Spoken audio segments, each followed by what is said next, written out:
اهلا بيكم في حلقه جديده من كورس لينكس للبيجنرز. النهارده ان شاء الله هنتكلم عن فور ووايل لوب في الباش سكريبت، وايه فايدتهم في البرمجه بشكل عام، وايه هي اصلا اللوبينج. كل ده باذن الله هنشرحه النهارده. فيلا حضرتك شغل التيرمينال عشان نبتدي الجزء العملي من دلوقتي ونفهم اللوبينج مع بعض ان شاء الله. تعالى نفترض ان انا جيت طلبت من حضرتك انك تعمل لي برنت لاي تكست على التيرمينال. هتقول لي الموضوع سهل جدا يا باسل، هو مجرد كوماند ايكو واكتب اي تكست مثلا باسل وادوس انتر هتطلع فعلا برنت باسل اهو. طب لو انا طلبت من حضرتك انك تعمل لي برنت للتكست دي 4 مرات، يعني ايكو كوتيشن باسل وكررناها 4 مرات مثلا على سبيل المثال زي ما انتم شايفين كده قدامكم، دوست انتر فعلا عملت لي برنت 4 مرات. الموضوع ده انا كتبته في قد ايه؟ اكيد كتبته في وقت اطول من اللي انا كتبته مره واحده. طب افرض الطلب من حضرتك تاسك انك تبرنت 100 مره، 100 مره لتكست واحده او 1000 مره، ايه بقى بس اللي انت بتقوله ده؟ اكيد طبعا مش منطقي ان انا اقعد اكتب ايكو باسل ايكو باسل ايكو باسل 100 مره. هنا بقى تيجي بقى ايه استخدام اللوبينج فور ووايل لوب او اي لوب. ليه؟ لان دي بتقدر تحل لك المشكله دي وتحل لك الازمات. بتعمل ايه بقى اللوبينج دي؟ بتعمل سيكونس معين بتمشي عليه لحد ما هتنفذ لك اللي انت عايزه. يعني ايه يا باسل؟ يعني انا ممكن اكتب سطر او سطرين عن طريق استخدام فور او وايل لوب وتعمل لي برنت لاي عدد. ممكن تعمل ده وتسهل عليك كل الحاجات اللي انت كنت لسه ناوي تعملها دي. افرض واحد جه قال لك اعمل لي برنت ال1000 رقم، اعد من 1 ل1000 وانت تقعد تكتب بقى 1 2 3 وتعد من 1 ل1000؟ مستحيل طبعا، مش منطقي. اذا فور او هوايل او اي عمليه لوبينج هتبسط لك الموضوع ده وتعمله لك في ثانيه. هو ده اللي احنا هنتكلم فيه النهارده. يلا بينا عشان نفهم بقى موضوع اللوبينج ده. كلير. مطلوب من حضرتك مثلا انك تعمل برنت للارقام من 1 ل1000. اكيد طبعا حضرتك مش هتعمل برنت باستخدام ايكو بقى، هتستخدم فور زي ما احنا لسه قايلين او اي نوع لوب من اللوبس. جميل جميل. تعالوا نشوف التاسك ده ممكن نعمله ازاي. هنكتب فور وانتر. فعلا بسطر واحد قدر يعمل كل الكلام ده. بس ايه السطر اللي انت كتبته ده يا باسل؟ هو ده بقى اللي انا هشرحه النهارده. بالسطر ده كده كله قدرنا نعمل من 1 ل1000. في سطر واحد بدل ما اقعد اكتب ايكو واعد من 1 ل1000. حلو، خلينا متفقين بقى ان السنتكس بتاع فور بيتكتب بالطريقه دي. يعني ايه يا باسل بيتكتب بالطريقه دي؟ يعني لازم يكون في اي ولازم يكون في دو ولازم يكون في دان. جميل. يعني لازم فور تكون فيها اي ودو ودن، زي ما كنا لسه متكلمين عن اف كونديشن في الحلقه اللي فاتت وقلنا لازم بتكون مكتوبه ازاي. جميل. ولازم يكون البراكت بتاعها سبست زي ما انا كاتبه كده قدام من حضرتك. الكوماند ده بقى بيقول ايه؟ بيقول فور اي ان اللي جوه البراكت. ايه اللي جوه البراكت؟ انا عايز اعد من 1 لحد 1000. جميل، يعني انت عايز تعد من 1 لحد 1000. طب انت عشان تطلع برنت للاعداد دي من 1 لحد 1000، انت عايزني امشي 1 2 3 4 ولا عايزني امشي 1 3 6 9؟ عايزني امشي بأني ستيب؟ لا، انا عايزك تمشي بواحد واحد. يعني ايه بواحد واحد؟ يعني عايزك تمشي 1 2 3 4، يعني تمشي بواحد. حلو، يبقى الستيب بتاعتك هتكون واحد وبدايتك هتكون واحد واخرك عند 1000. اول لما توصل ل 1001 اوعى تبرنت. جميل جدا. بعد كده بقول له دو ايكو لمين بقى؟ هتبرنت مين؟ هبرنت الفاريبل اي. يعني انت كده دلوقتي بتقول لي اي لما تساوي 1 هتعمل لها برنت، اي لما تساوي 2 هتعمل لها برنت، اي لما تساوي 3 هتعمل لها برنت، والى لحد ما نوصل ل 1000 اللي هو اخر رقم عندنا. لو وصلت 1001 اوعى تبرنت. جميل جدا. وفي الاخر بنقول له سيمي كولوم دان. لو دوسنا انتر كده فعلا نفذ الموضوع من 1 لحد 1000. ومشي فعلا 1 2 3 4 لان هو 98 99 1000. 1001 مش موجود. ما هو انت اخرك 1000. طب ما تيجي نكتب الفور لوب بطريقه تانية. يعني ايه بطريقه تانية؟ يعني ممكن نكتبها بنفس الطريقه اللي اتعلمناها في البرمجه ونعمل نفس اللوب دي، بس بدل ما تعد من 1 ل1000 نخليها تعد من 1 ل100. كلير فور براكت. هي دي فعلا الطريقه اللي احنا اتعلمناها في البروجرامنج يا باسل. فور اي ايكوال 1، الفاريبل بتاعك اي، اخرك تكون اصغر من 101 وتعمل انكريمنت باي 1. بعد كده دو وبرنت الاي. يعني ايه الكلام ده؟ يعني انت بدايتك واحد، نفس الكوماند بالظبط لسه كنا كاتبينه الفور، اختلاف بس شكله في السنتكس. اللي حابب يكتب كده يكتب، واللي حابب يكتب بالطريقه الثانيه يكتب. الاثنين صح. يعني انت بدايتك واحد واخرك عند 100، لان ال100 هتكون اصغر من 101. فانت بتعمل ايه؟ بتعد بواحد. ايوه فعلا احنا الستيب بتاعتنا هتكون واحد، يعني 1 بلس 1 ايكوال كام؟ 2. واحد 2 3 4 لحد ما توصل لحد 100. هل 100 اصغر من 101؟ اصغر من 101، يبقى ده اخرك، ما تعديش ال 100. جميل جدا. وبعد كده هتعمل ايه؟ برنت لكل قيمه اي، يعني لما تكون الاي بواحد تعمل لها برنت، ولما تكون الاي باتنين تعمل لها برنت، ونفس الكلام. كده احنا عملنا ايه؟ من 1 لحد 100، وكده قدرنا ننفذها بفور لوب. جميل جدا. هنتنقل لتاني لوب عندنا النهارده، وهي وايل لوب. علشان نستخدم وايل لوب لازم نعرف فاريبل. يعني ايه نعرف فاريبل؟ قلنا في الحلقات اللي فاتت يعني ايه فاريبل وعرفناه. يعني دلوقتي مثلا نفترض ان احنا عندنا فاريبل اسمه اكس، هنعرفه ونديله رقم 5. كده اكس عندنا بتساوي 5. عايزين نعمل لوب بوايل. على سبيل المثال مثلا هنكتب اللوب دي. ايه اللوب دي اللي انا كتبتها؟ بقول وايل.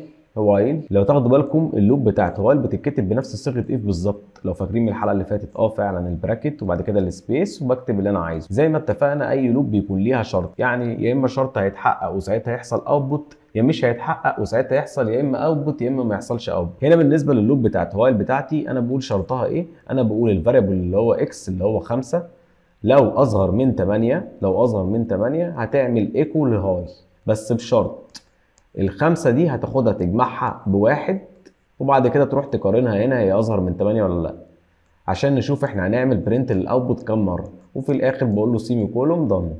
لوب بسيطه جدا وسهله جدا.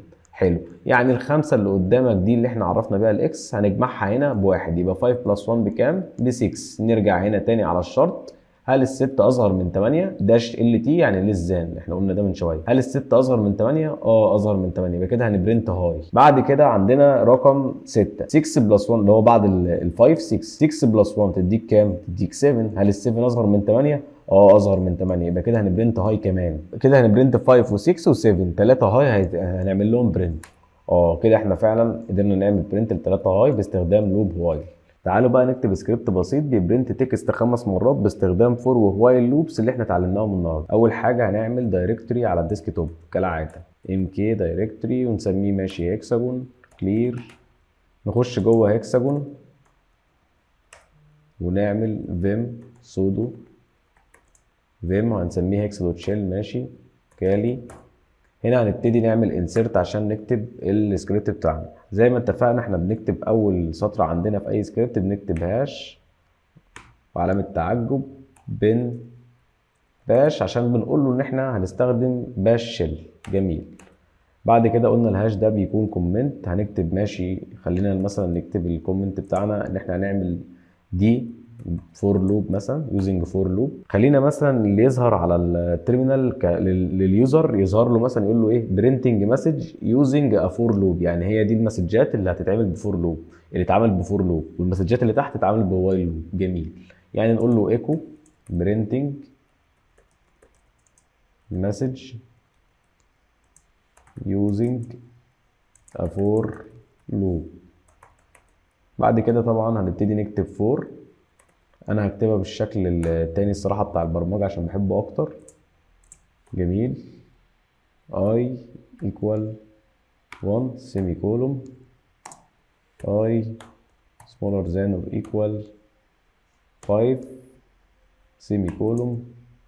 بعد كده هنعمل انكريمنت كالعاده بلس 1 عادي، ونقفل البراكت بتاعنا. وما ننساش ان احنا في فور بنكتب دو وبننهي بدن. طب انت عايز انهي مسج اللي تظهر؟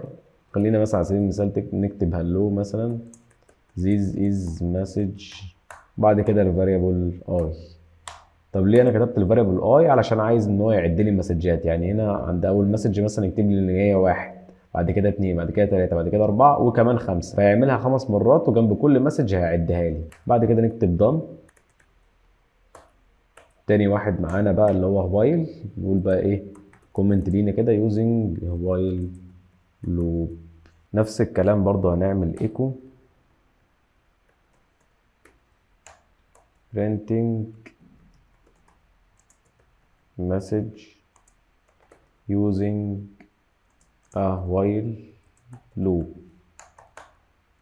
جميل. زي ما احنا ما اتفقنا وايل عشان تشتغل لازم نعرف اي فاريبل. يعني على سبيل المثال مثلا تعالوا نقول ان الكاونتر بتاعي كاونتر، هنعرف مثلا الكاونتر بيساوي 1، ده الفاريبل بتاعي اكنه اكس زي ما قلنا في اول الحلقه خالص. يعني وايل لازم بنعرف فاريبل عشان نعرف نشغلها. بعد كده نقول وايل، نفتح بقى البراكت. احنا قلنا ان وايل شبه اف بالظبط، ونعرف الفاريبل بتاعي كاونتر داش ال اي يعني less than or equal، داش ال اي يعني less than or equal. 5 برضو نفس الكلام زي ما عملنا في 4 بالظبط، احنا الاتنين زي بعض بالظبط والاتنين هيعملوا نفس المهمة، بس بنكتب كل واحد بطريقته. وطبعا وايل برضو مننساش دو.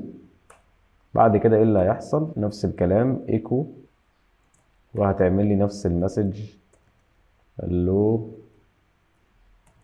this is message،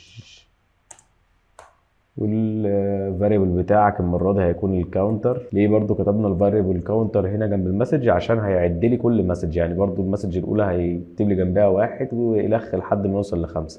هنشوف الكلام ده دلوقتي. بعد كده هقول له كاونتر انكريمنت ومننساش done في الاخر. جميل كده، احنا قدرنا نعمل السكريبت البسيط بتاعنا. تعالوا نجربه بقى. دلوقتي هنجرب السكريبت اللي احنا لسه عاملينه. انا رحت خلاص على الدايركتوري بتاع هكساجون وهدوس ليست، هديله بيرميشن بقى. خلاص احنا فهمنا الموضوع. سودو تشينج مود، اديني بيرميشن الاكسكيوت لهكسا دوت شيل. جميل كالي، جميل كلير. يلا بينا نعمل له اكسكيوت هكسا دوت اس اتش. فعلا اشتغل معايا اهو. الايكو الاولانيه اهي برينتنج مسج يوزنج ا فور لوب، ادي كده اهي 1 2 3 4 5 زي ما احنا قلنا. احنا فعلا عدينا المسجات وطلعنا الاوتبوت 5 مسجات اهم. وسواء بوايل لوب نفس الكلام برضه. جميل جدا كده، احنا خلصنا النهارده، وان شاء الله اشوفكم في حلقه جديده من كورس لينكس للبيجنرز باذن الله.